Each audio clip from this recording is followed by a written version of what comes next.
how did you get involved with personal computers? Well, I ran into my first computer when I was about 10 or 11. And it's hard to remember back then, but I'm an old fossil now. I'm an old fossil. So when I was 10 or 11, it was about 30 years ago. And no one had ever seen a computer. To the extent that they'd seen them in movies, and there were these big boxes with whirring, for some reason they fixated on the tape drives as being the icon of what the computer was, or flashing lights somehow. And so nobody had ever seen one. They're very mysterious, very powerful things that did something in the background. And so to see one and actually get to use one was a real privilege back then. And I got into NASA, Ames Research Center down here, and I got to use a time-sharing terminal. So I didn't actually see the computer, but I saw a time-sharing terminal. And in those days, again, it's hard to remember how primitive it was. There was no such thing as a computer with a graphics video display. It was literally a printer. It was a teletype printer with a keyboard on it. So you would keyboard these commands in, and then you would wait for a while, and then the thing would go and it would tell you something out. But even with that, it was still remarkable, especially for a 10-year-old, that you could write a program in BASIC, let's say, or Fortran, and actually this machine would sort of take your idea and it would sort of execute your idea and give you back some results. And if they were the results that you predicted, your program really worked. It was an incredibly thrilling experience. So I became very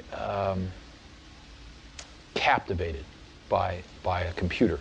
And a computer to me was still a little mysterious because it was at the other end of this wire, and I'd never really seen the actual computer itself. And then I got tours of computers after that and saw the insides. And then I was part of this group at Hewlett-Packard.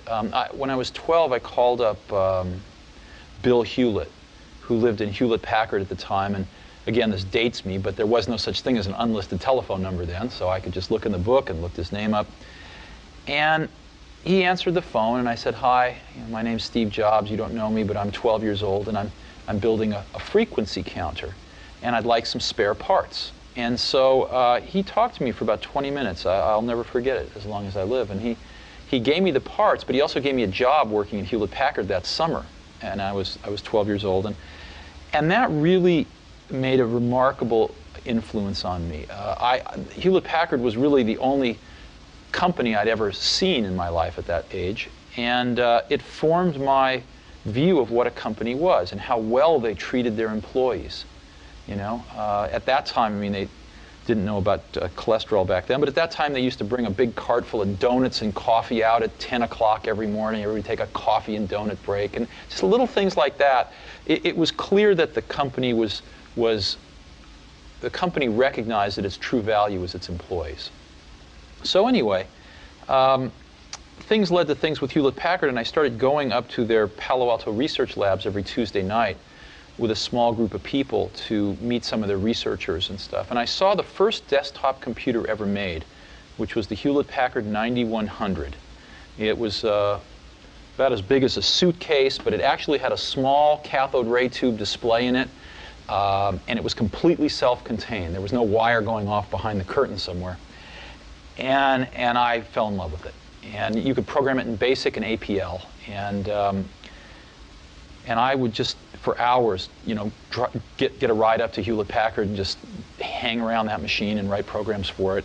And so that was the early days.